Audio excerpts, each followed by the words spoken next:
Any situation where your life is turned upside down is pretty pants, and no one prepares you.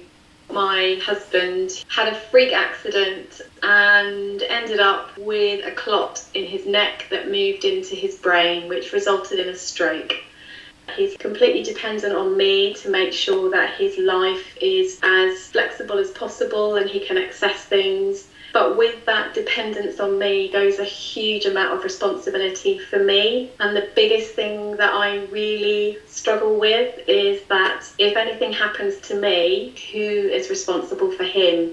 I've got what happens if anything happens to me. I've got one of these lovely plastic cards in my wallet, which I realised the other day, since I don't have money anymore, I use my phone to tap to pay for everything. I don't carry my wallet. If I was in an accident, nobody would know that I'm caring for somebody. I've got nothing on my phone. I've got nothing that says that I'm a carer. I need to have a tattoo or something. When they strip me off in A&E because I've had a car accident or something, it'll be tattooed on my shoulder. I'm a carer. There's someone at home waiting for me.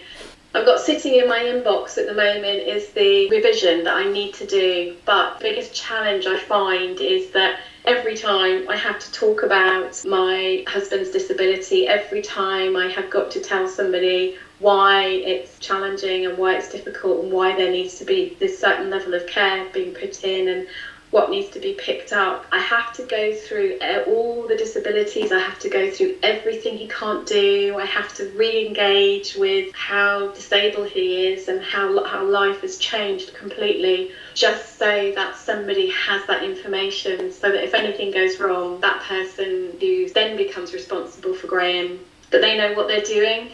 Got to make sure that he's safe if something happens to me. But it's really hard to get all of that information in this short little plan, because every day I'm with my husband is different. Every day I don't know what his anxiety is going to be like. I don't know if he's going to be able to take his medication or not. I don't know if he's going to be able to talk or not. I don't know if he's going to be able to understand or process what I'm doing. And how do you put that into a document for someone to pick up if something happens to me, to then go, oh, I know how to look after this person and we know what to put in, when even I don't know from day to day what's going to happen.